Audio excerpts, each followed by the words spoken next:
ka teema. nii, meil on kolm ettekannet ja esimene on siis Tartu Ülikooli eesti keele puudepanga semantiline märgendus. tere, mina olen Kaili Müürisepp ja tavaliselt ma räägin siin süntaksist, räägin puudest, täna räägin semantikast. Miks nii? noh,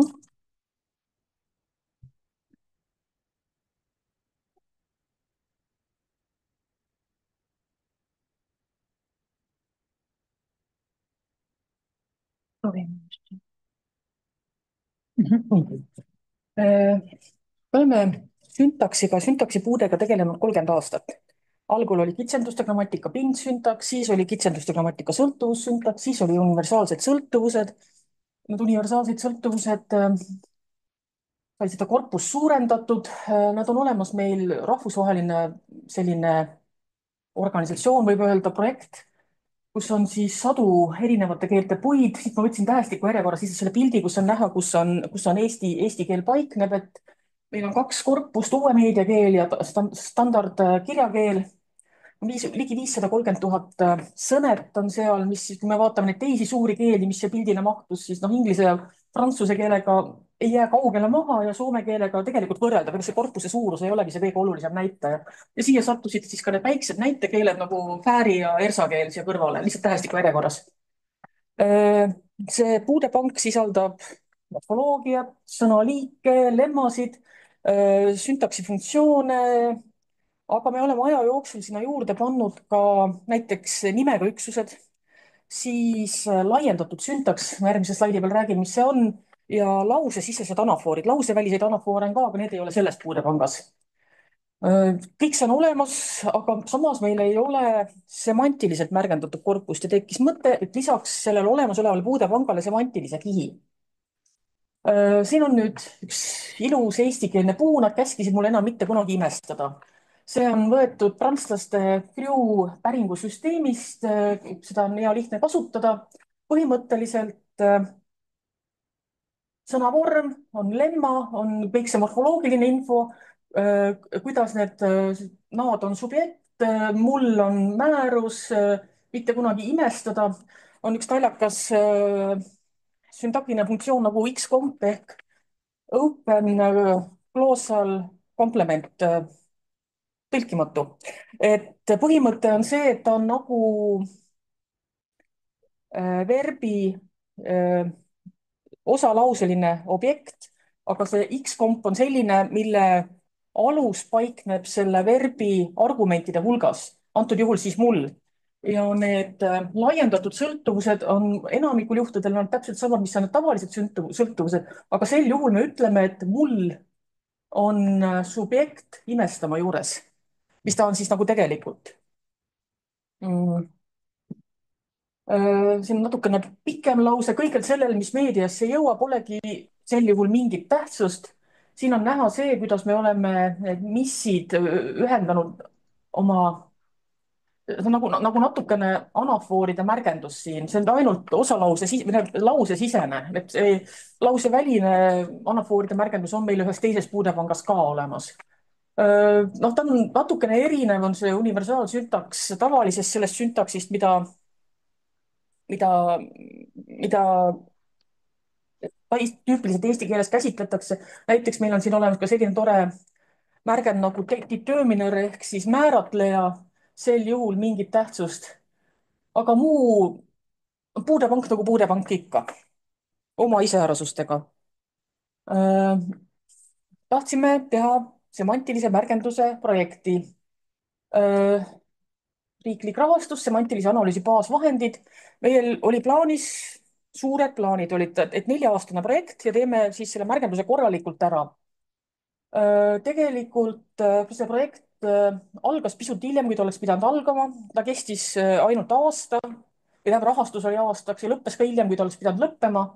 Aga meil olid eesmärgid, et leida, muutus ühesõnaga pilootprojektiks, mitte projektiks, et leida sobiv viis semantiliste rollide lisamiseks süntaktilisele märgendusele, kuidas neid siis sinna juurde lisada, luua see märgendusskeem ja märgendada sellest siis standardkirjakeele puudepank. Me seda uue meedia puudepanka ei hakka katsetama, seal on keerulisemad laused, lühemad laused, aga keerulisemad struktuurid ja siis kaardistada probleemid. Äh, Tegelikult mul on kuri kahtlus, et te siin saalis teate semantikast rohkem kui mina. Tähendab, te olete õppinud seda teoreetilist semantikat. ühesõnaga, semantilised rollid kirjeldavad seda, mis on predikaadiga väljendatud sündmuse osalised, nende osalemise viisid, millised nad saavad olla.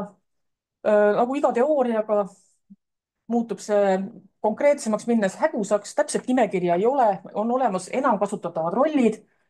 Ja alati see rollide hulk sõltub ka sellest, et mida me tahame nende rollidega teha või kui detailselt me soovime neid rolle eristada.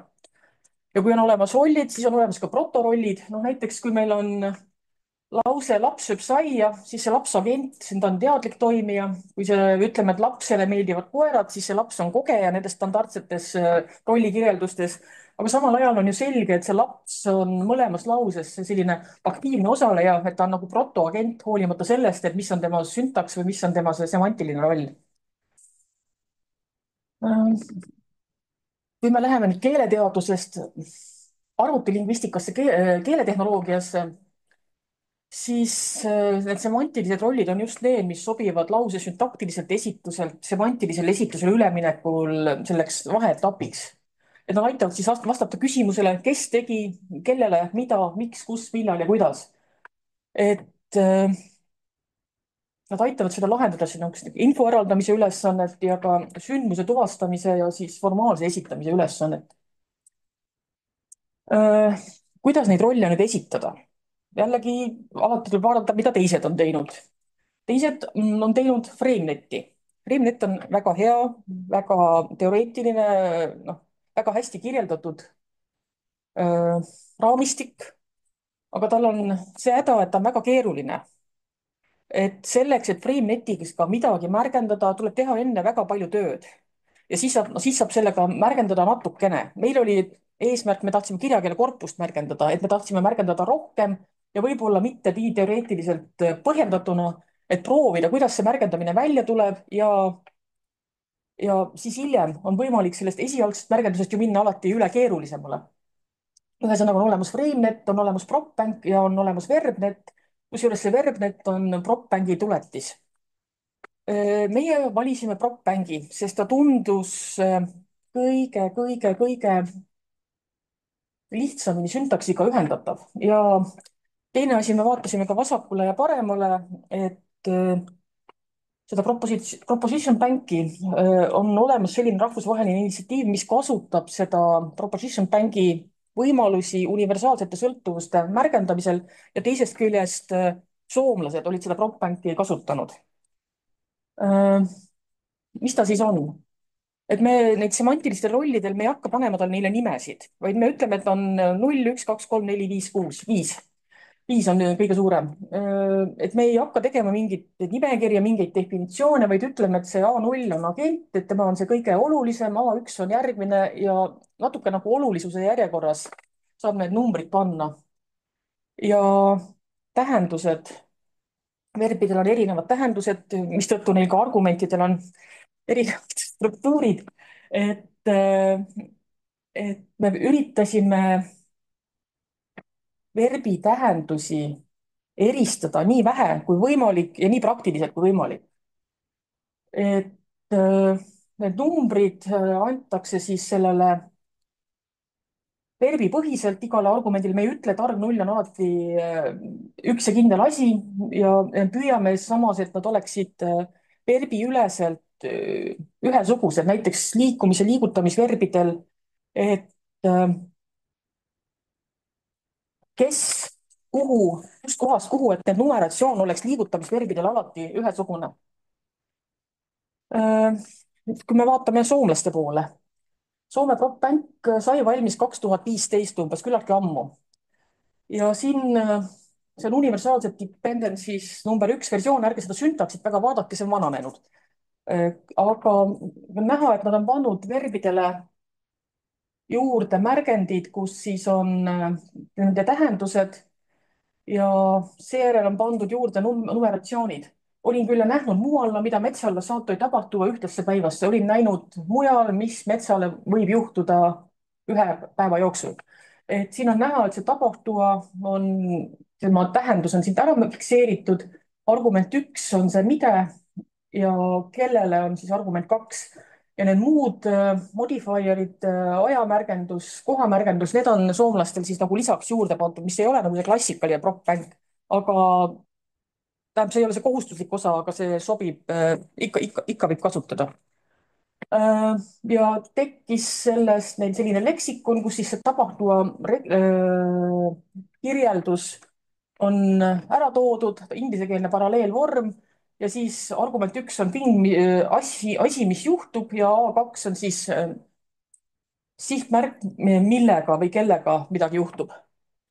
Soomlased kasutasid teist lähenemisviisi, nemad võtsid inglise keele prop-bängi ja tõlkisid selle soome keelde ja siis kasutasid.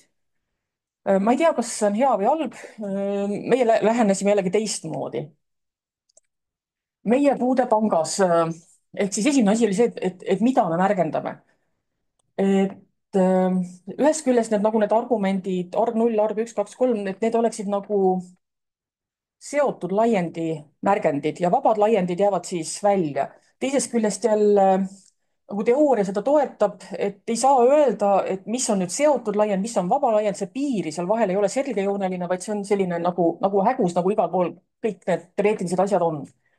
Et ühesõnaga meil natukene selles märgenduses on asi pigem statistikapõhine, et kui sage see laiend on, et näiteks kui meil on verb silmitsema, siis tal on, kes silmitses, mida silmitses, aga seal enamasti on juures, kuidas ta silmitses, pikalt, imestunult ja nii edasi. et ühesõnaga see arg 2, mis on viisimäärus, mis võiks olla ka jääda prop-bängist välja, on meil siiski ta lisatud argumendiks.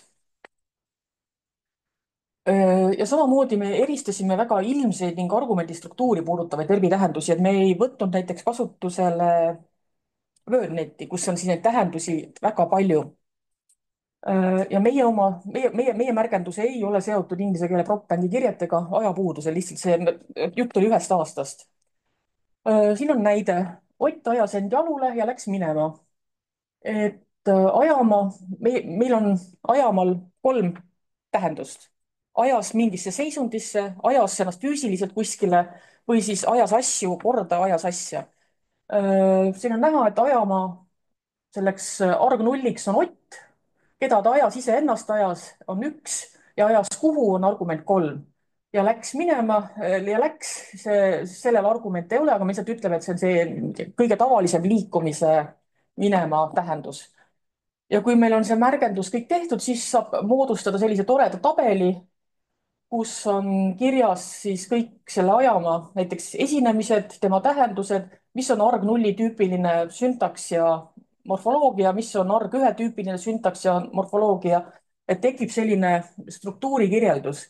siin on Ott ajas end jalule, siis ta ajas end jalule ja sõnas, inimene ajas vardasse midagi, eks ole, siin on näha, et kas on ajas kuhugi midagi ja kui meil on see teine tähendus, kus siis siseminister Tarmo Loodus ajas midagi korda või kella 2 peab asi aetud olema, siin on see teine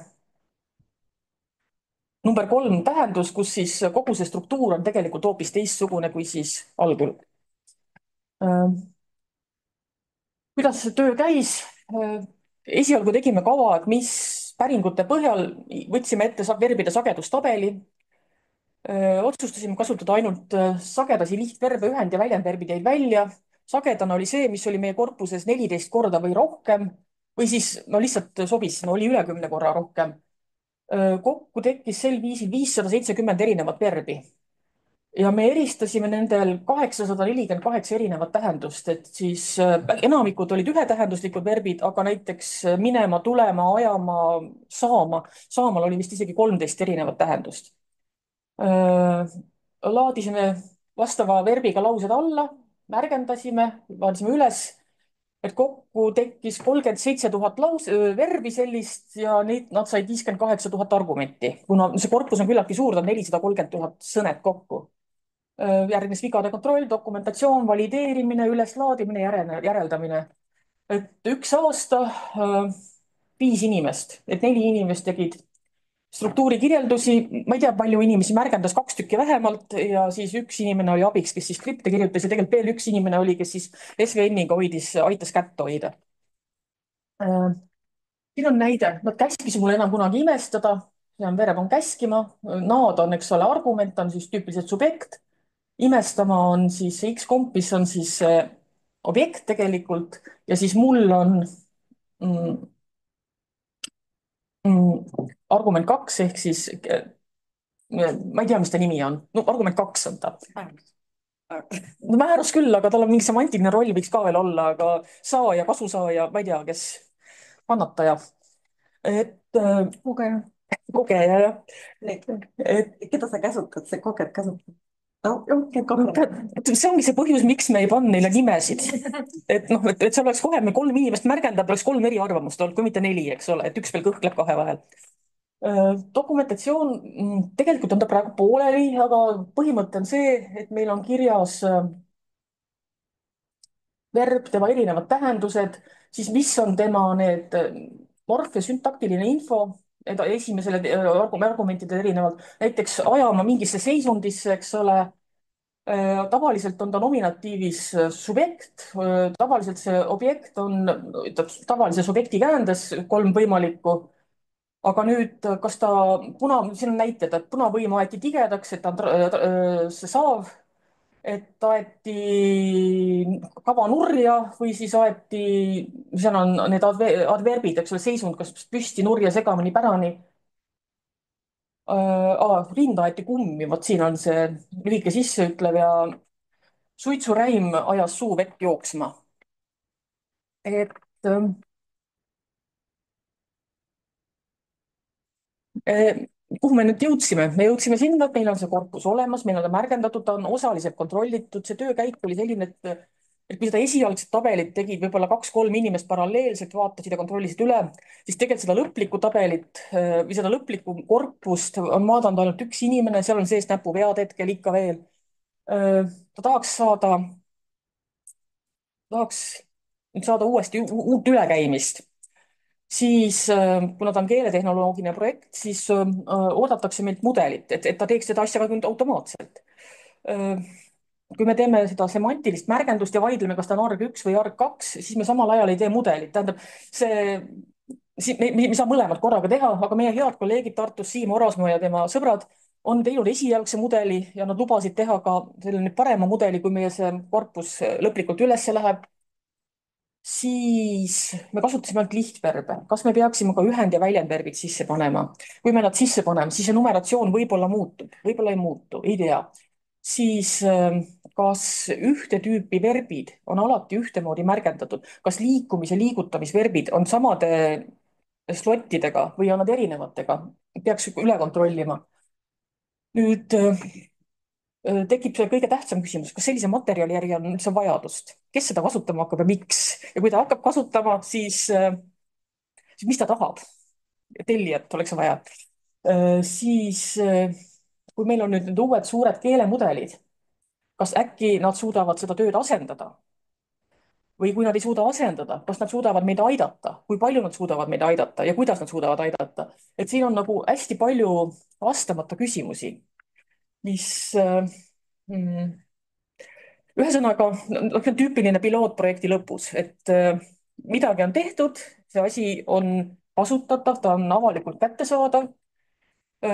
ta läheb praegu 1. maist üles sinna Universal Dependency portaali, kus ta siis muutub ka kõigi nende välismaiste päringusüsteemide abil kättesaadavaks. aga neid lahtisi otsi on veel palju, et ta ei ole lõpetatud projekt. aitäh! aitäh! tohutu töö on tehtud ja väga suur ja väga kasulik ressurss on loodud, nii et kummardus tegijatele esiteks. nii, aga alustame siis küsimustega, kas on kellelgi küsimusi? siis mina teen otsa lahti, et see kolmas tähtsam küsimus, et mis selle järgi on kas selle järgi on tänapäeval vajadus, et kui teie algatasite või nagu mõtlesite, et okei, on olemas süntaktiliselt märgendatud, nüüd on vaja semantilist, et mida te ise mõtlesite, et kes oleksid need potentsiaalsed siis need kasutajad või tellijad, nagu sa ütlesid? Eks ta vist leksikon, eks ole, me vaatame EKI poole ikka onju. ja. et eks ta leksikon, keeleõpe, masintõlge. siis oli ka ikkagi see, noh, semantiline esitus.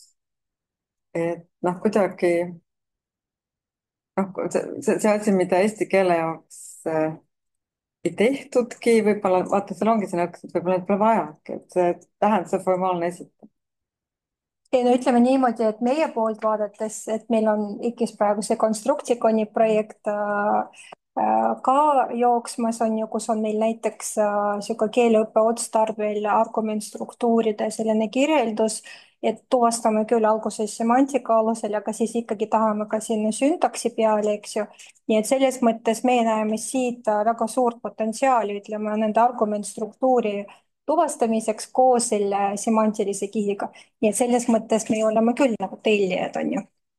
nii et sellest küsimust, et kas selle järgi on vajadus, et näiteks no meil tundub, et meil sellist dilemmat pole, aga teil ikka kuidagi see on meile teaduslikult väga huvitav probleem, noh, ta on väga huvitav tegelikult. no ta on väga rakendusliku iseloomuga siis.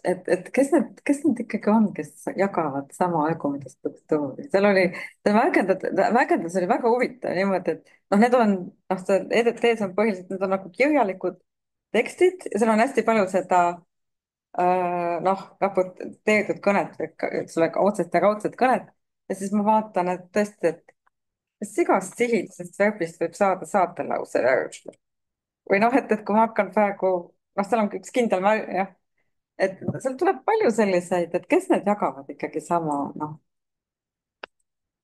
sama malli ja sellised, väga palju selliseid huvitavaid, et jah, et konstruktsioonigrammatika on küll jah asi, mis. aga mis asi on sama mall? Tal on needsamad. argument 1, 2, 3. jah, ja need 1, 2, 3 on needsamad süntaktilistes funktsioonides. noh, seesama süntaks täidab sedasama semantilist. no seal on noh, ilmselgelt noh, sihilisi verbe on väga palju, eks ole, et see, et A1 on meil sihitud, seda on hästi palju.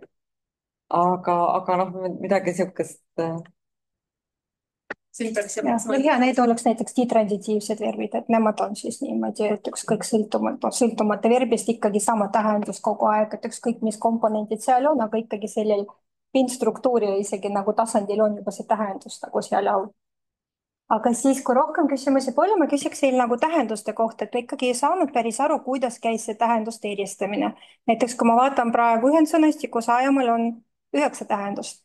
Teil on praegu 3 tähendust ja samas igasugused sellised püsiväljendi moodi nagu marru ajama on ju, vihale ajama, need on ka just nagu kaetud. Need on see esimene tähendus, kus nad seisundisse ajama, eks ole. ja, aga kuidas ikkagi käis see eristamine esiteks ja kas on ka seal GitHubis näiteks koht, kus ma näengi, et need 37 000 verbi, et siis ma näen koos nende tähendustega, et ta oleks umbes nii nagu see rootslaste saldo leksikon, nendel on küll niimoodi, et lemmad umbes ja siis, et kui mingi sõna on mitme tähendusega, siis lähebki niimoodi ajama 1, ajama 2, ajama 3 ja see on kogu info, mis seal nagu leksikonis on. kas teil on samasugune? meil tähendab seda vot seda osa, see ei ole lõpuni tehtud. see on väga väike osa, see oli mõte, mida me teeme, seda peaks automaatselt genereerima, aga näiteks noh, mingit mõistlikku näitelauset, see tahab ikkagi käsitsi teha ja teine asi, et tahaks samal ajal ka, ma seda dokumentatsiooni teen, et ilmsed vead ära parandada, mis ma neist dokumenteerin, eks ole. aga ma näitan, see oli meil siin. see on meil Google Docsi dokument ja see on meil väljas ka seal GitHubis.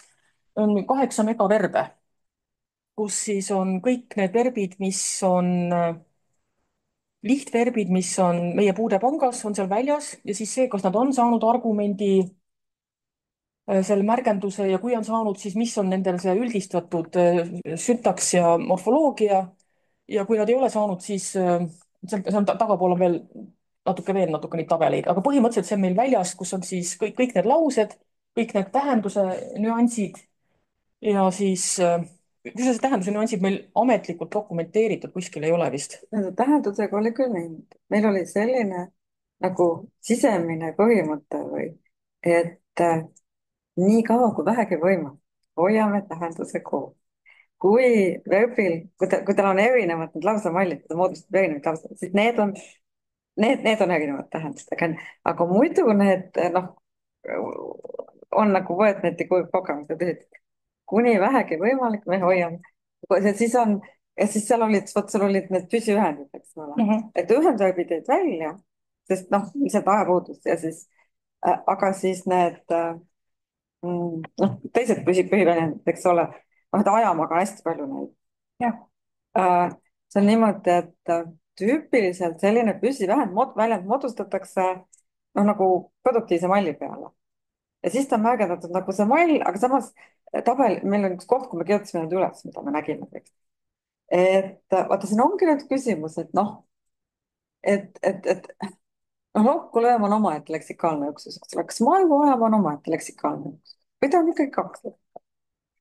noh, mis see, ja aga kas ei, ma mõtlengi, et need tehisaru ei vasta kõik? kas tehisaru ei vasta nendele küsimustele? Ei no kui küsida oskad, siis võib-olla, ma ei tea. Ma ei tea, mõtlengi, et see materjal on isegi leksikograafidele kindlasti selline huvitav analüüsida.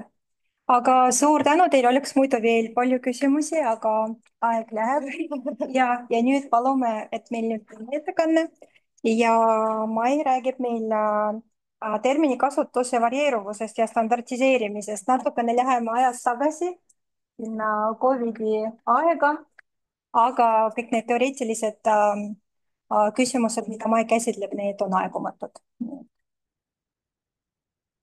ja absoluutselt, et kuskil nii umbes 2 aastat tagasi tegelikult Maailma Terviseorganisatsioon kuulutas pandeemia lõppenuks, see oli 5. mail 2023. aga see tundub veel kaugemana, vähemalt isiklikult, et ma oma doktoritöö projekti raames seda koroonakeelt uurin ja üks teema, mis kohe tuleb see üles, ongi siis Eesti koroonasõnavaraga seotud terminite varieerumine, et kas inimesed jälgivad siis soovitusi, mida annavad neile siis keelepädevad instantsid või mitte, ja mida nad pigem sellises vabamas omavahelises suhtluses eelistavad või kasutavad, kui keegi ei vaata nii-öelda. Ehk siis normid ja tegelikkus ja Covid, jah, et ajalooline, aga tõesti, et teemad, mida me saame selle näitel rääkida, on aegumatud. ootame, kas läheb edasi. Täpsemalt ma siis vaatasin koroonaviirust ja koroonahaigust puudutavate terminite kasutust, et kui te nüüd vaatate sinna halli tausta peale, te näete, et mis tähendab nüüd terminite varieeruvus, et see COVID-19 suurtähtedega ja numbriga kirjutatud leidis kasutust ka kõikide nende teiste ja veelgi enam vormidena. Ja lisaks, kui COVID-19 sellisel kujul, mida ta tähendab, kas ta on nüüd haigus või viirus, siis noh, ta on haigus ja paralleelselt sünonüümsena olid need mõlemad kasutusel, ehk siis tekkis päris suur selline segadus, et mis on mis, mida ma võin kasutada, mida noh, et eks ole. Ja see tekitaski minus huvi, et okei, vaatame lähemalt. Ja siis siin küsimused olidki, et mida kasutati ja kas järgiti selliseid soovitusi või mitte, ja ka korpusest natuke uurisin, et mis statistiliselt siis võiks olla see kuldne kesktee. Siit ilus tsitaat, et miks me peame termineid kasutama järjepidevalt ja võimalikult täpselt, et see on nüüd, kes on huvitatud, et Terviseamet andis 2023. aastal välja sellise suure raporti, kus siis võetakse kokku kogu see Eesti koroona olukord, et Irja Lutsar kirjutas selle osa, kus siis oli selline teaduslikum vaade, kõik need lained, palju nakatus, palju suri, ja teine osa oli selline siis kvalitatiivsem, et need inimesed, nii-öelda need eesliini töötajad said sõna, et olid intervjuud ja nad rääkisid oma kogemustest.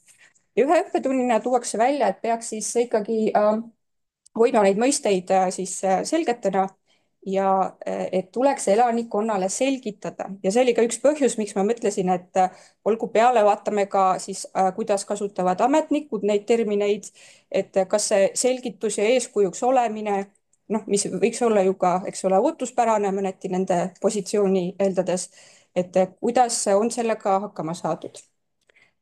Ja ja kuna siis koroona ajal räägiti väga palju sellist asja nagu desinformatsioon ja kogu seda virvarri oli väga palju, siis üks küll väike, aga siiski noh, võiks öelda märkimisväärne võimalus oligi seda infokorratust hallata sellega, et kasutadagi järjepidevalt võimalikult täpselt neid termineid. Ja siis kõigepealt, mis on õige, mis on sobilik. Et see on muidugi keele ideoloogiline küsimus, natuke poliitiline, et kes ütleb, mis on õige, mida peaks kasutama, eks ole. Et kui me mõtleme eesti keeles standardkirjakeele peale, siis muidugi võiks õssi vaadata. Aga koroona juhtus sellisel hetkel, kus 2018 viimane õss ilmus, siis ei teadnud koroonast mitte keegi mitte midagi veel ja nüüd alles uut me alles saame näha ja seal noh, muidugi on mul endal huvitav vaadata, et mis koroona kohta, eks ole, kirjutatakse või mis sõnad on välja toodud. Aga inimene või ametnik, ükskõik kes, sai minna siis vaatama sõnaveebi, tõesti suurepärane koht igatepidi, et ta saab näha, kuidas võiks kirjutada seda sõna. Et ma saan aru, et Eki on rõhutanud sageli, et see ei ole seadus, et keegi ei saa trahvi, kui ta kirjutab valesti, vaid noh, need on ikkagi soovitused, et kuidas võiks olla sobilik. Ja kuna mul see koroonahaigus ja koroonaviirus olid need peategelased, siis eks ole, et siin on näha, et siis EKI või sõnaveeb, et millised paralleelvolmid on sünonüümide all välja toonud ja isegi siis ka kirjakujud ja millele tasub siin tähelepanu pöörata, ongi see, et kui keegi ütleb koroona, et mis ta siis on, et kas see on nüüd viirus või haigus, siis kui me põhineme EKI andmetele, sõnaveebi andmetele, et siis ta täna on meil ikkagi haigus. Ja see, et kuna kasutati lihtsalt koroonat, vahel võis kontekstist aru saada, et kas oli viirus või haigus, et noh, see oligi see põhipõhjus, mis seda segadust kõige rohkem külvas ja muidugi kõik need eri kirjakujud, eks ole, et kas see number oli seal või numbrit ei olnud, nii edasi-tagasi. Eksperdid võtsid samuti sõna, et kui me oleme veel sektsioonis, et mis on õige ja kuidas peaks, et siin nüüd eeskätt ikkagi siis 2020. aasta kevadel, mis on arusaadav, kuna noh, siis oligi see suur segadus, kõik oli uus, need sõnad tuli välja mõelda, et see COVID-19 on ka neologism selle kõige noh, puhtamas tähenduses, et seda ei olnud mitte kuskil enne olemas, kui siis koroonaga see loodi. Ja mõtteliselt saab sellega tegelikult asetada sellisesse suuremasse konteksti, et seda on isegi siin natuke dramaatiliselt võib-olla nimetatud keelekriisiks. Aga nüüd koroona termineid silmas pidades siis arutati selle üle, et kas ja kui korrektsed on ikkagi need inglise keelest mõjutatud mugandused ja muu selline pöörapärane keelematerjal.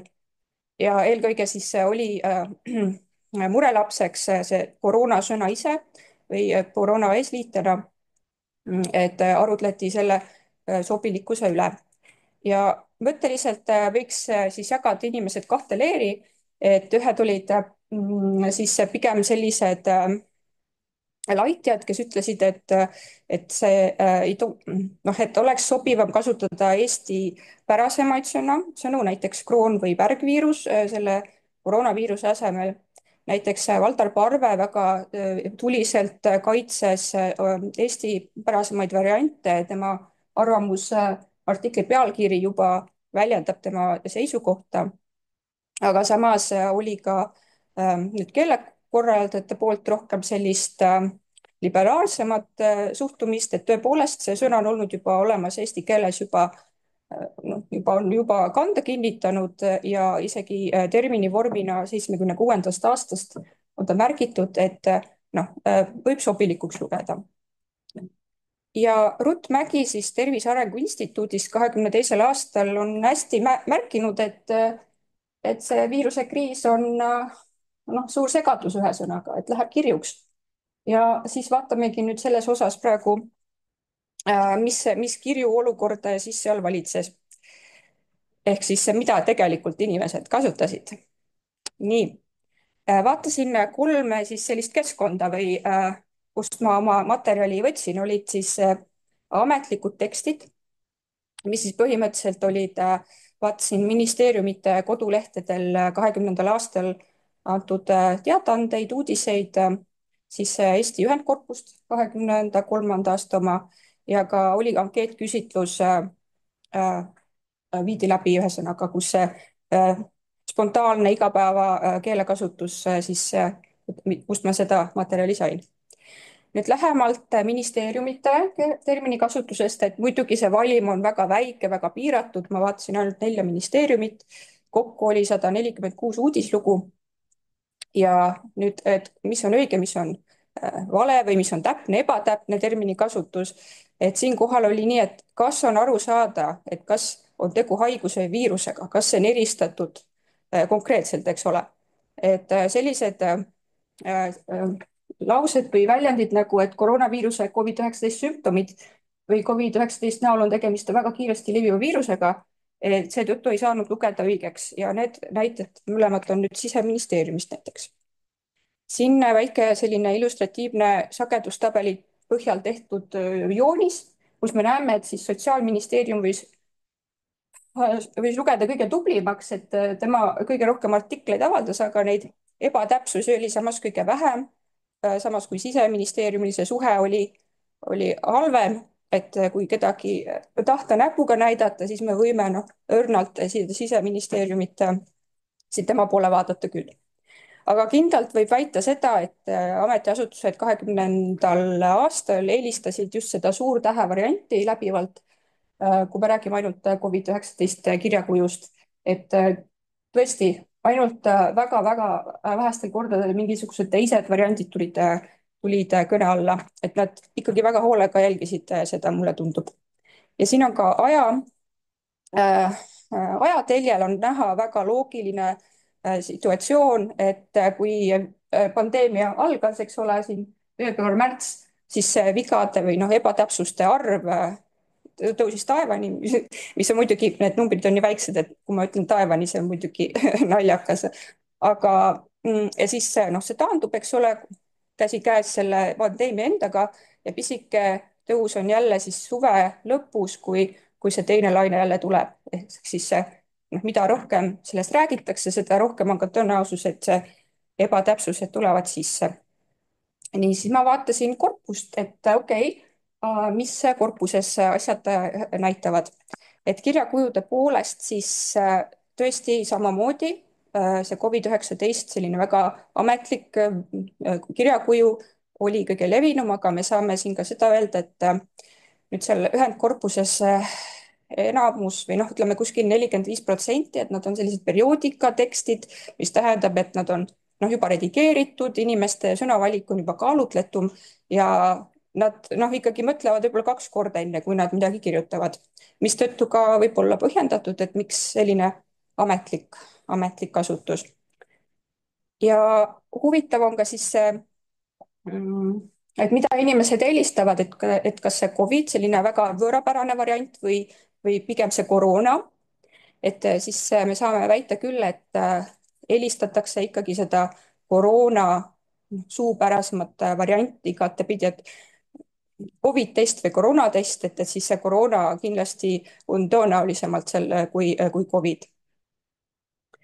Ja kõige huvitavam osa siis, mida inimesed ise arvasid asjast, et see nüüd oli natuke kõrvalprodukt, et tegelikult tegu oli siis assotsiatsiooni katsega hoopiski 2023. aastal. Inimesed isegi et spontaanne selles osas, et inimestele ei öeldud ette, et mida nad sinna kirjutama peavad, seda enam, et mis kujul, ehk siis mis sinna lõpuks maandus, et see oligi inimese enda sisetunde põhjal antud vastus ja see mind ka huvitas. Ja siis õnnestus kuskil natuke alla 1500 inimese vastama saada. Ja siin nüüd siis on näha, et see koroona, kuna ka see assotsiatsiooni katse ise oli seotud koroonaga, et sellepärast mul oligi neid vastuseid hea saada. Et kindlasti siis anti vastuseks koroona, mida ma mainisingi, et eestipärasem variant. nüüd suurtähelise algusega koroona, see on selline nii ja naa, et võib-olla need seated, noh, kuna see oli veebiküsitlus, et võib-olla selle inimese sätted olid seal kuidagi niimoodi pandud, et see iga uus lause või algus, et algab suure tähega või inimene arvaski, et kuna see on nagu justkui lause algus, et siis peaks alustama viisakalt suure tähega, aga see tendents on nagu selge, mida me siit ilusti kätte saame. Ja tähelepanekutest, noh, mida saabki öelda, ongi see, et ametiasutused olid, noh, ütleme, et täitsid oma ootuseid, võib öelda, et nad mängisid nii-öelda turvaliselt, et kasutasid seda kõige ametlikumat versiooni, et see on leitav teadusartiklitest, siis rahvusvaheline see haiguste klassifikatsioon, see kasutab sedasamust suurtähtede ja numbrilühendit ja samuti siis ka korpusest, et kerkis see esile. Aga huvitaval kombel, et see tegelikult viitab väga selgelt sellisele ammu teada tendentsile, et argisuhtluses inimesed on ökonoomsemad, eriti mis puudutab internetisuhtlust, et nagu te näete, et see Covid osis siin, et on jäetud ära number ja kõik on väiksed tähed, et see ongi selle, et iga liigutus loeb justkui, et siis see on väga familiaarselt antud, et siis me saamegi siin öelda, et kui keegi ei vaata, siis inimesed kasutavad kõige tõenäolisemalt seda varianti. Ja noh, muidugi üllatus, et keegi seda kroon- ja pärgviirust kahjuks noh, ei kasutanud sellisel hulgal mitte kohe kindlasti, see oli marginaalne pigem. Ja see on muidugi ka see, et kui mingi termin on läinud lendu, olgu ta siis nii ilus või kole siis õigekeelsuse ja stiili perspektiivist vaadatuna, et kui ta on läinud juba kasutusse, siis veenda inimest midagi muud selle asemel kasutama, et see on väga keeruline, kui mitte et võimatu. Ja üks väga huvitav asi, mis veel noh, ilmnes, oli see, et kui meil oli see suur tervisekriis, et kas siis Eestis justkui oli selle peasüüdlane, kui me nii saame öelda, oli viirus, mitte haigus, sest koroona oli just igal pool, et on teisi riike näiteks, kus haigus oli justkui see kese, näiteks Prantsusmaa ja Inglismaa ühe uuringu põhjal väitsid, et hoopis see haigus on see peategelane. Nii, ja kes on huvitatud, et see artikkel ilmus eelmisel aastal, et siin on ka kirjandus toodud välja ja praegu siis oleks sellega kõik hetkel. Meil on lausa 8 küsimust, 8 minutit küsimusteks, nii et jah, palun. Ja, alustamast. Kus need argised näited olnud, mis korpus või mis tüüpi vestlused need on? Kas te mõtlete korpuse andmeid või neid tavainimeste suhtlus? Tavainimeste, mitte see ametlikku, et siis ma olen tavakasutuses igasuguseid huvitavaid näiteid veel neid. Oi, absoluutselt, et me saame minna natuke tagasi siin slaidi peal, kus see oli. Vaat, et siin on ka näha, et ühesõnaga, et see on nüüd muidugi see, mida mina kogusin nendelt 1500 inimeselt enam-vähem, et see ei tähenda nüüd, et see ongi nüüd see lõplik tõde, aga nagu siit näha, et isegi Covid suure H ja tugeva K-ga, et ka see on täitsa kasutust leidnud. Aga noh, lihtsalt, et see suur enamus raskuskese on ikkagi lihtsalt selle väikse tähelise koroona peal. Jah. Või näiteks lisaks tuua näiteid, mida ma ise olen suhtluses tähele pannud, mis on näiteks korontšik, teil oli koront seal, on ju? Jaa. Või rontšik või koroona niisama ilma alguseta. Inglise keeles on levinud see Rona, on ju, Rona, jah. Isegi mis Rona-viirus, ma kontrollisin korra üle, et kus kohast see oli.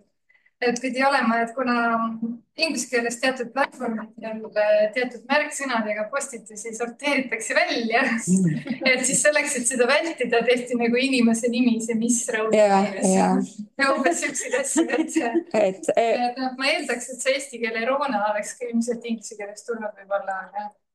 Ja, et tegelikult kirju. ja me saame öelda, et see inglise keele mõju Eesti koroona sõnavarale või noh, üldse ka teiste mitte inglisekeelsetele keeltele on olnud märkimisväärne, et seda kindlasti. Aga mida ma tahtsin veel siin lisada nüüd, et kui me nägime, et see väiksetäheline ja ilma numbrita Covid, et kui me näeme, et siin nüüd välja võttes sõnaveebist, et seal on see koront välja toodud ja isegi see suurtäheline Covid ilma numbrita lühend, et siis väiketähelist lühendit ei ole.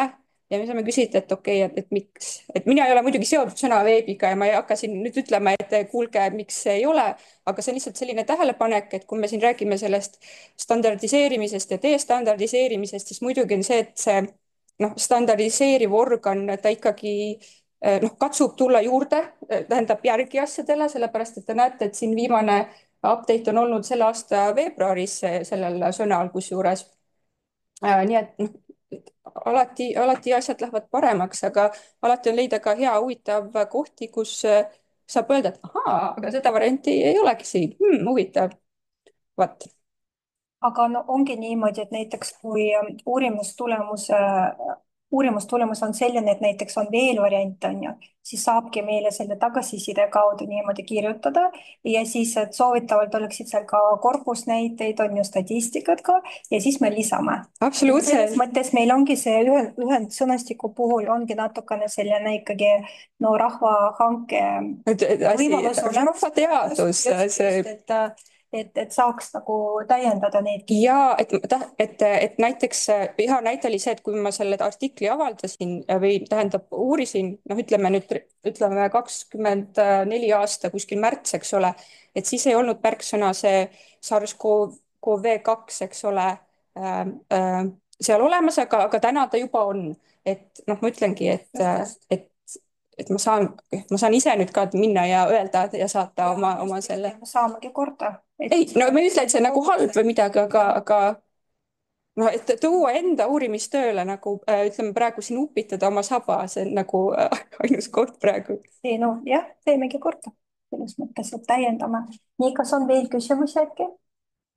et ma mõtlesin niimoodi, et näiteks EKI on selline asutus, kes tegeleb keele korraldamisega, keele planeerimisega ja nii edasi. nüüd on niisugune kriisiolukord, on ju, et mis on nagu need ütleme, vahendid, mis peaksid olema sellisel asutusel nagu EKI, et saaks päriselt nagu analüüsida keelekasutust nagu kiiresti, on ju. et kas sul oleksid nagu selliseid soovitusi näiteks, et noh, et mis ütleme, noh, mitte infrastruktuur, mis taristu meil peaks olema, et me oleksime kohe sealjuures nende neologismide tekkimise juures.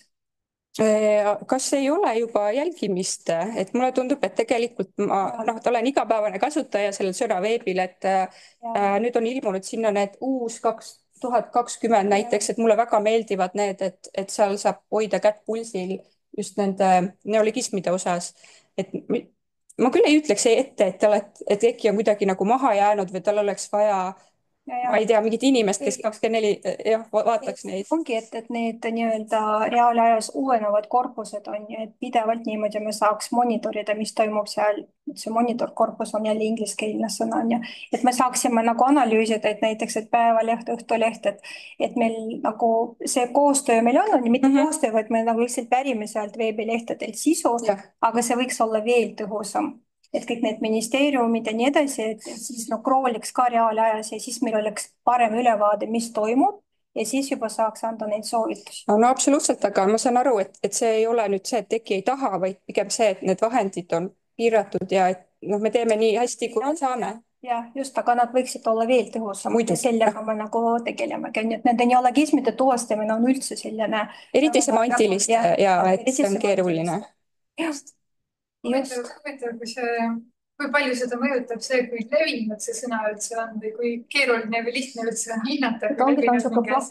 ja et üks näide jälle oli see, et ma ei tea, mille põhjal oli see otsus tehtud ja see muidugi oleneb ka võib-olla sellest leksikograafist endast, aga näiteks oli selline sõna nagu et jälle see hetk aasta tagasi, kui seda SARS-CoV-i, no see lühend, eks ole, et seda ei olnud, aga oli selline neologism nagu molnupiravir, mis oli mingisugune koostisaine kuskil ravimis, eks ole, ja see oli tegelikult, kui vaatad korpusest, see oli hästi hästi haruldane sõna, aga ja see haiguse või viiruse nimetus oli tegelikult väga sage. Noh, et seal võib tullagi neid erinevusi, et see, et kas see on, no ma usun, et ikkagi sageduse järgi pigem vaadatakse, aga tuleb ka ette seda, kus võib-olla lihtsalt oli huvitavam ja seetõttu leidis nagu sai äramärkimist. nagu üksikisiku tasandilt vaadata, siis võib igasuguseid asju välja tulla, aga see, et noh. No mingisugune kriitiline mass peab ikkagi olema, et see ei saa, et üks inimene kasutab. Ja. olla viimane nagu küsimus ja 1 minut. ja et sa rääkisid seal ametlikust keelekasutusest 4 ministeeriumi näitel, aga Vabariigi President on ka ametlik. Tema kasutas väga järjekindlalt kroonviirust ja selle kohta polnud sul midagi siin. Ei, et see praegu selle ettekandest see jäi tõesti kõrvale, et noh, kui ma võtsin ainult 4 ministeeriumi, et ma isegi ei võtnud kõiki, et see oligi lihtsalt pisike selline sissevaade, et vaadata, mida nad üldse on teinud. Ma otsustasin ministeeriumite kasuks, kuna see tundus selline kuldne kesktee.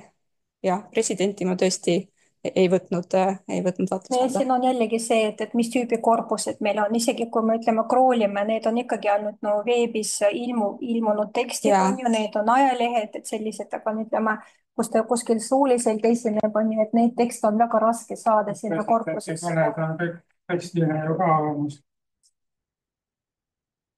No tähendab, saab öelda, et kindlasti väärib vaatamist, et uurimisainest jagub, et see koroona on küll juba õnneks ajalukku jäämas, aga et me saame jätkuvalt sealt materjali. Aitäh! Praegu tundub, et selline tehisaruga seoses on nii palju sõnu tekkimas keelde, et kuidas neid nimetatakse, tehistaip, tehisaru, hästi palju lühendeid on ju, et see oleks järgmine võib-olla selline pesa, mida analüüsida, et just nagu juba sihuke kaasaegne. Olgu, aga läheme selle meie 3. ettekande juurde, eks ju, et eestikeelsus, objektiivsuse andmestiku arendamine. Tartu Ülikool.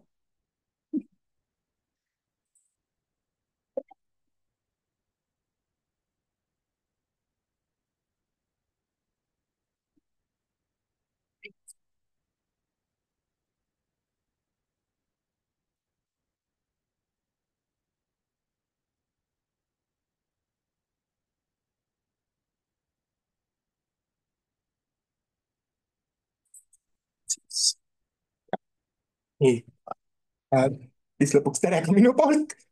Ma olen siis Karl Gustav Kailit Tartu Ülikoolist, noorem teadur keeleteaduses. Ja ma siis räägin siis oma doktoritöö teemast, mis on siis eestikeelse subjektiivsuse andmestik. Ja ma räägin siis selle hetkeseisust ja kuidas selle arendamine on läinud. Aga kõigepealt, et enne andmestikust rääkimist tuleb natukene rääkida ka sellest, mis selle andmestikuni viis mind ja selle andmestiku taustast. Ja kõigepealt tuleks siis defineerida, mis asi üldsegi subjektiivsus ise on. Ja hästi lihtsasti inimkeeli subjektiivsus on see, mis väljendab siis autori arvamusi või hoiakuid. Ja sellele vastandub siis objektiivsus ehk faktid ja reaalsus. Ja tegu on hästi levinud teemaga lingvistikas. Siin ma olen välja toonud 2 sellist suuremat haru, mis sellega tegelevad. Kõik väga levinud teema on see pragmaatikas, kus siis hästi üldiselt on see siis subjekti esiletoomine, aga kõige sagedasimini leidub see siis, kui subjekt on kõneleja ise. Ja siis see subjektiivsus siin tähendab seda, kuidas siis kõneleja suhtub sellesse, mida ta on öelnud või kirjutanud. Ja siin tasuks ka mainida modaalsust, sest kuigi modaalsus on ka selline teema, millega koos subjektiivsus käsitletakse, sellepärast et mõlemad käsitlevad siis mittereaalsust, siis tegelikult on see sellise tegu 2 iseseisva ülesandega, sest kuigi neid on koos käsitletud, on alati välja toodud, et subjektiivsus on osa pragmaatikast. Teine valdkond, mis subjektiivsust käsitleb, on formaalne semantika, kus on siis vaadatud lausete tõeväärtusid ja lauset saab käsitleda subjektiivsena siis, kui see lause ise ja selle eitus on samaaegselt tõesed. Ehk hästi lihtsa näitena, see maal on ilus, see maal ei ole ilus. Aga keeletehnoloogias on see samuti levinud ülesanne. enamasti on see siis meelestatuse analüüsiga seotud, kus on siis kõigepealt tahetud, kus on siis meelestatuse analüüsi eesmärk on vaadata, kas mõni teema on siis, kas sellesse suhtutakse positiivselt või negatiivselt, aga et teada, kas see suhtumine, et noh, kas see siis suhtumist leidub üldsegi, on see suhtumise leidmine esimene vajalik samm.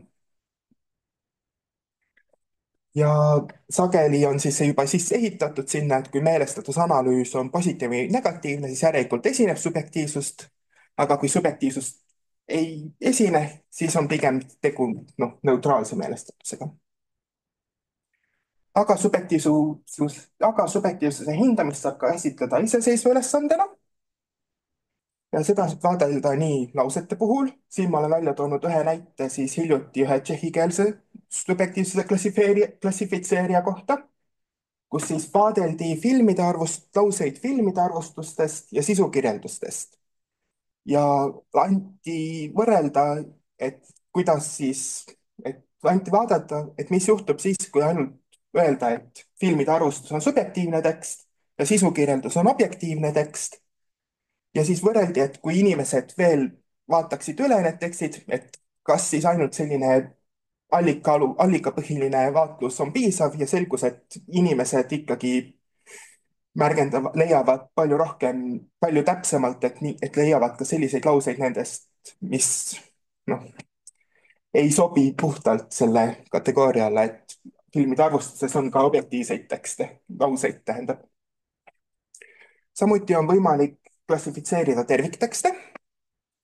Ja siin ma olen välja toonud ühe näite aastast 2009, kus terviktekstide klassifitseerimine oli siis terve konverentsi siis selline ühisülesanne, prantsuse keeletehnoloogia konverentsi ülesanne, kus siis hinnati ajakirjandustekste, kus siis uudised olid objektiivsed ja arvamuslood subjektiivsed. See allikapõhine lähenemine on aga natukene probleemne, sest nagu võib eeldada, tekib küsimus, kas mida need mudelid õpivad üldsegi hindama. Kas nad õpivad hindama subjektiivsust või nad õpivad hindama neid žanre, mida neile on ette antud. Ja kui näiteks andagi sellisele mudelile, mis on õppinud arvustuste ja sisu kokkuvõtete peal ja anda talle mõni blogipostitus ette, siis on küsimus, kas selle hinnang on adekvaatne.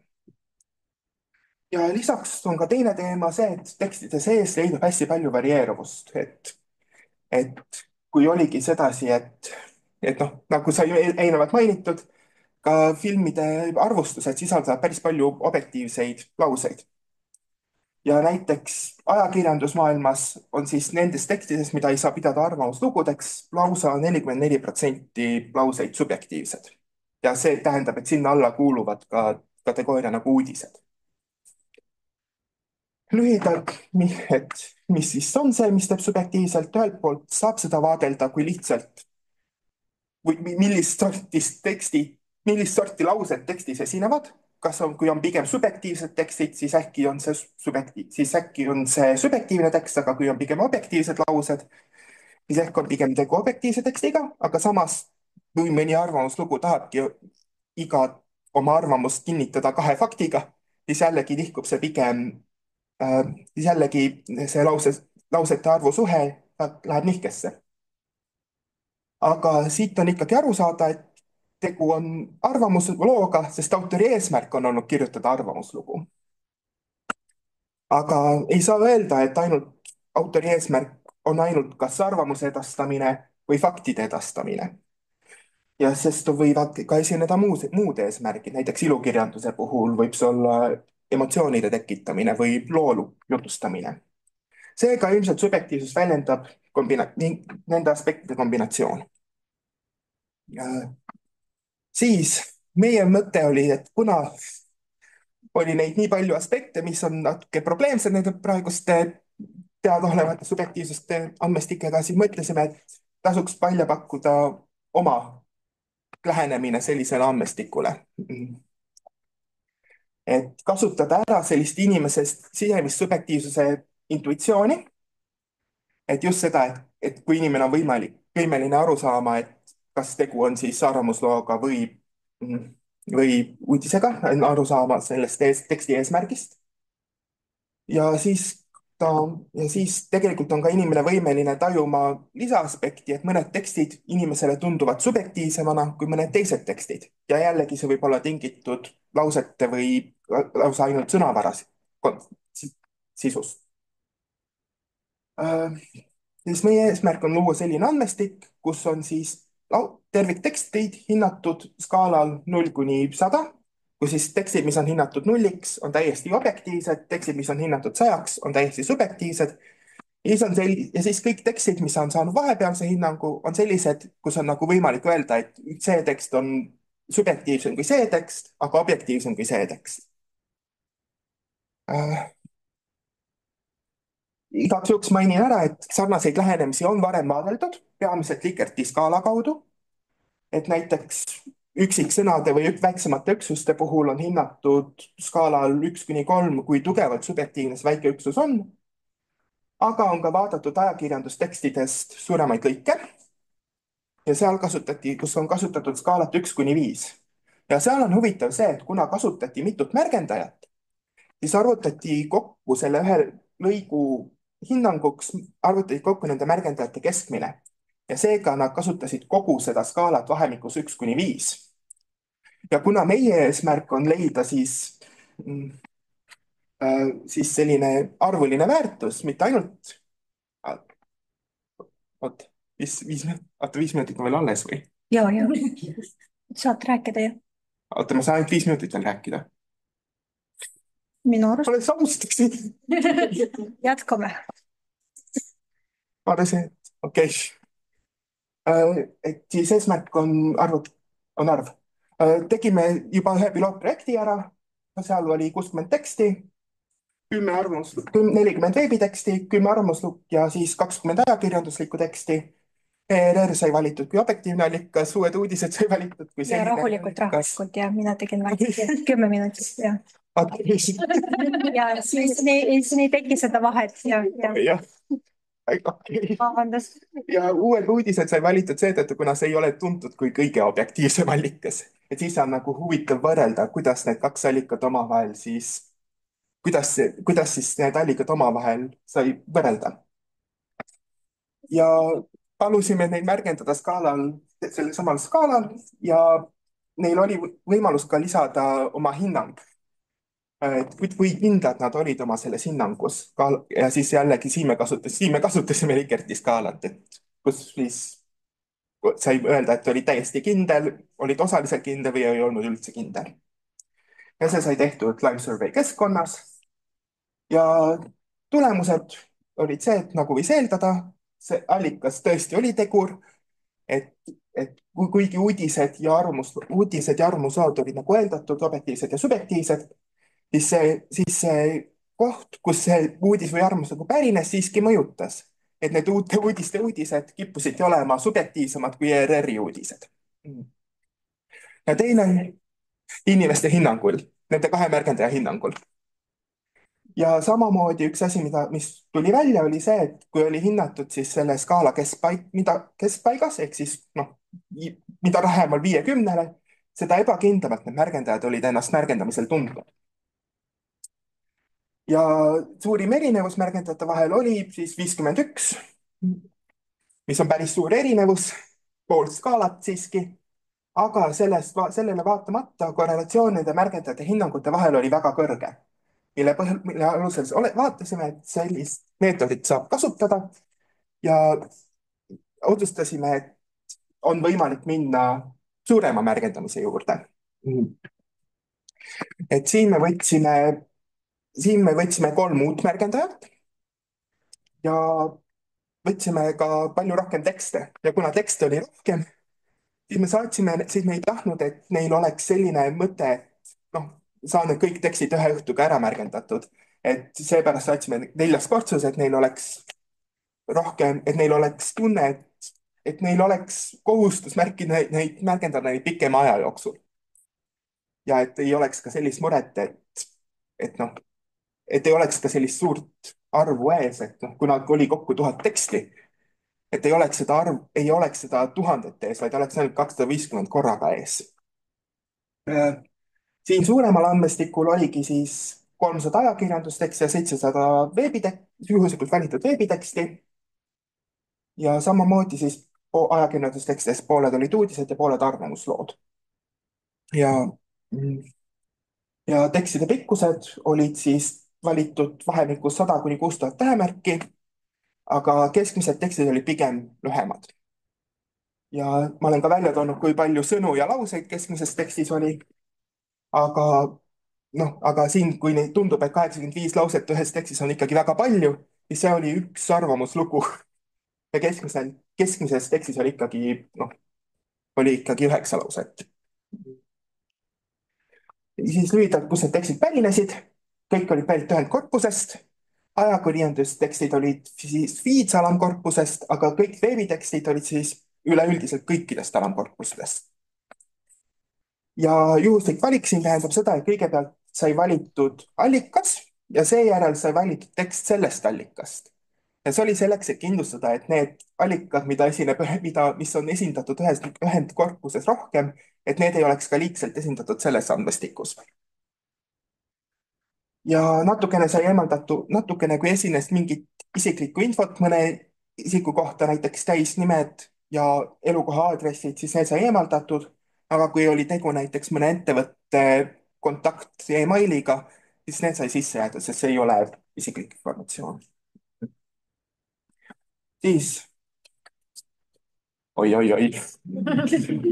Okei. Siis märgendajate vahelisest kooskõlast. Esimene märgendaja oli, et siin on siis joonisel välja toodud, kuidas siis märgendajate vahelised hinnangud omavahel esinesid. Esimene märgendaja väga eelistas otstesse märgendada, seega tema puhul olid siis teise märgendajaga korrelatsioonid madalamad. Aga ka kolmas märgendaja, tähendab, jah, aga ka teine märgendaja oli, tema puhul tuleb natukene kategoriseerimist välja, et on näha, et kuidas siis on selline ülemine, on selline subjektiivsem grupp, objektiivsem grupp ja siis selline keskmine grupp ja siin on nagu näha 2 sellist natuke tühjemat vaheala. Toon välja ka, kus olid need suurimad ja väiksemad kooskõlad. Mõlemad olid juhuslikult esimese portsu sees, et kui nad olid kõige vähem tekste näinud. Siin kiiresti toon välja, millised kategooriad esinesid nendes juhuslikult valitud tekstides. Ja siit tuleb välja, et sellisel meetodiga tekste valides leidub väga palju, et just sellises lühemas teksti pikkuses leidub väga palju reklaamtekste. Siin ma olen välja toonud, kuidas need kategooriad jaotusid. Väga kirju pilt, seega läheb natuke lähemalt. Arvamuslood olid kõik subjektiivsed. Korrelatsioonid olid madalamad kui keskmiselt, aga B-väärtus oli alati alla 0,05. Nii et seda võib kõike pidada õigeks. Uudised olid siis jällegi objektiivsemaks märgitud, aga siin leidus rohkem laiali valgumist. Ja reklaamtekstid olid siis, mida leidus palju, need olid siis üle kogu selle skaala. Ja siin ma olen välja toonud 3 reklaamteksti, üks objektiivne, üks subjektiivne ja üks mis oli siis skaala keskel. Te saate neid hiljem pärast üle vaadata, et kuidas need seostuvad. Siin on välja toodud need ülejäänud 8 alamkategooriat. Sotsiaalmeedia on subjektiivne, arvustused on samuti subjektiivsed. Juhised kipuvad olema objektiivsed, aga ka üle kogu skaala. Sai vaadeldud ka märgendajate vahelisi erinevusi, et kuna subjektiivsuse hindamine on subjektiivne ülesanne, siis sai eeldada, et mingid erinevused nende vahel toimuvad. Aga siin on siis pigem huvitav, et millest need siis erinevused tulevad ja pigem just nendel alamkategooriatel, kus need erinevused on väga kõrged. Ja siin on näha, et seda esimest märgendajat esineb ikkagi kõige rohkem ja seda ongi just seepärast, et ta väga eelistas neid otstesse märgendada. Aga tekstide enda vahel mingeid kindlaid ühisooni välja ei tulnud. Teksti kategooria seda ka ei mõjutanud. Siin on üks vastuoluline näide, mida on kõik märgendajad hinnanud väga erinevalt. Lühidalt siis kindlustest. Siin on jällegi nagu pilootprojektis oli siis, mida ebakindlam oli märgendaja, seda tõenäolisemalt oli tekst siis skaala keskele hinnatud. See kehtis ka esimese märgendaja puhul, lihtsalt tal on siin jällegi kõik nendes kahes otsas. Tal oli kokku selliseid tekste, kus ta oli väga kindel, oli 738. Kuigi jooniselt ei tundu nii. Kindlus ei olnud selline tegur, mis mõjutaks seda ebakindlust, vist tekitaks erinevust. Ja viimane asi, mida sai vaadatud, oli, kuidas teksti pikkus on mõjutanud seda, et üks märgendaja on hinnanud teistest märgendajatest teistmoodi. Ja teksti pikkus märgendajate hinnangut kindlust ei mõjutanud, ehk siis vahet ei olnud, kas oli pikk või lühike tekst, see ei olnud tegur. Ainus aspekt teksti pikkusest, mis mõjutas siis hinnanguid, oli siis lausete arv, kus oli hästi nõrk korrelatsioon siis lausete arvu puhul ja see, et kui palju oli kõige erinevam märgendaja teistmoodi märgendanud. Ehk siis võib eeldada, et mida rohkem lauseid, seda suurem oht oli see, et üks märgendaja märgendas väga teistmoodi. Ja see on siis kõik. Siin on need allikad, millele ma olen viidanud siin ettekandes. Ja aitäh! Väga täpne ajastus oli teie poolt, nii et aitäh. Nii, palun, nüüd on meil küsimustele. Keegi soovib midagi küsida? Miks see skaala oli 100 punkti? Kas see ei tundu liiga lai?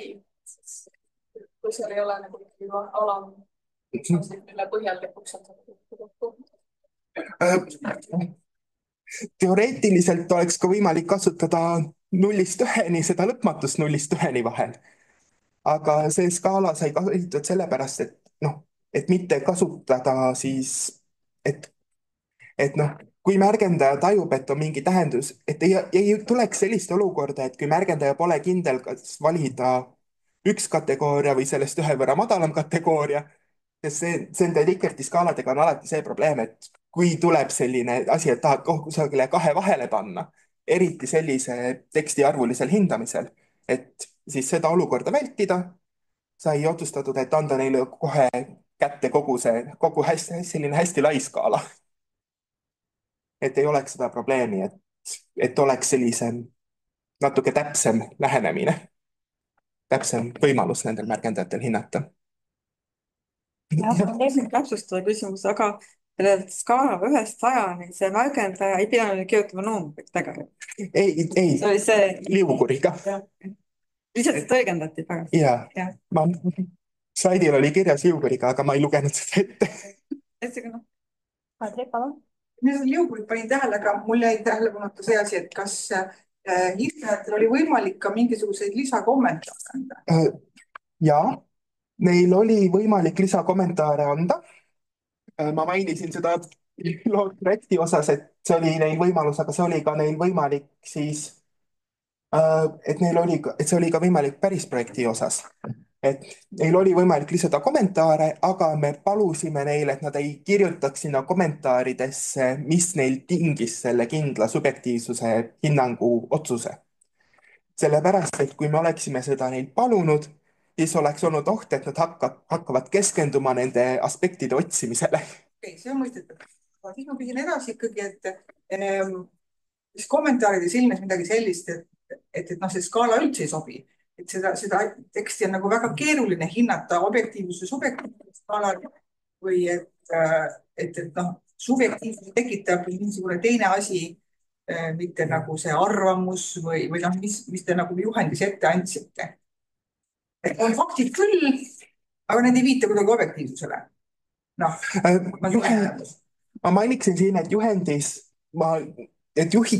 oli neil põhimõtteliselt see, et neile oli antud ette 3 teksti. Üks tekst oli siis subjektiivse teksti näide, üks tekst oli objektiivse teksti näide, üks tekst oli siis keskmise teksti näide. Et neile ei olnud ette antud otseselt sedasi, et mida nad peaksid täpsemalt tekstist otsima ja jälgima. Et rõhk oli sellele, et nad kasutaksid seda intuitiivset sisemist tunnet. Aga jah, mõnel tekstil oli tõesti kommentaar, et ta ei olnud enda hinnangus kindel ja et et tundus väga raske seda teksti märgendada, aga neid oli tõesti väga üksikuid kommentaare ja seda oli alati ka ainult ühel märgendajal 3-st. aga need, mis te siis nende reklaamidega tegite, kui te ärkasite, et selles juhuslikult valimis oli tegelikult väga palju reklaame?